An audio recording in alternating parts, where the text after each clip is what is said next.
Hello guys, আপনারা দেখতে পাচ্ছেন এই খালের পাশে এই সুন্দর সরিষা ক্ষেতটা। দেখুন কত সরিষা হয়েছে। সরিষার ভারে এক একটা গাছ হেলে হেলে পড়েছে। এত পরিমাণ সরিষা হয়েছে যা বলার বাহিরে। আসলে এই সরিষার গাছগুলো যখন সরিষা বোনা হয় তখন বেশি একটা পরিশ্রম করতে হয় না। এই খালের পানি যে বর্ষার সময় এই খালের সাইড দিয়ে পানি হয়, এই পানিগুলো শুকিয়ে গেলে ওই কাদার উপরে সরষা ছিটিয়ে দেয়। সার ওষুধ কিছুই ব্যবহার করা লাগে না। এই সুন্দর সুন্দর সরিষাগুলো হয়ে যায়।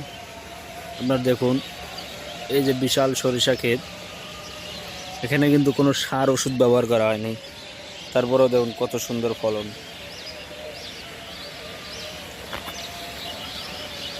সরিষা গাছগুলো হেলে হেলে পড়েছে সরিষার বারে। আপনারা বলে যাবেন, অবশ্যই একটা কমেন্ট করে বলে যাবেন এখানে কতগুলো সরিষা হতে পারে।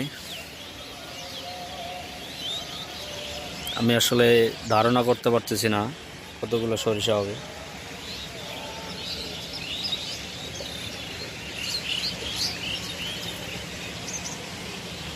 দেখুন এর চারিদিকে তাকালে শুধু সরিষা আর সরিষা। যখন ফুল হয়েছিল তখন আসলে অনেক সুন্দর হয়েছিল, ফুলে ফুলে ভরে গিয়েছিল এই জায়গাটা। রেল লাইনের এই পাশের এই সরিষা ক্ষেতটা অনেক সুন্দর, অনেক ভালো ফলনও হয়েছে। এবার এখনো কিছু ফুল আছে,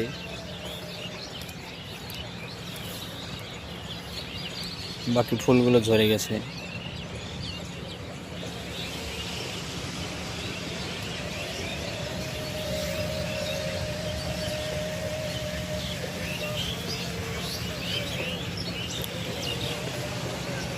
আপনাদের কাছে যদি ভিডিওটা ভালো লাগে একটা লাইক কমেন্ট শেয়ার করে দেবেন।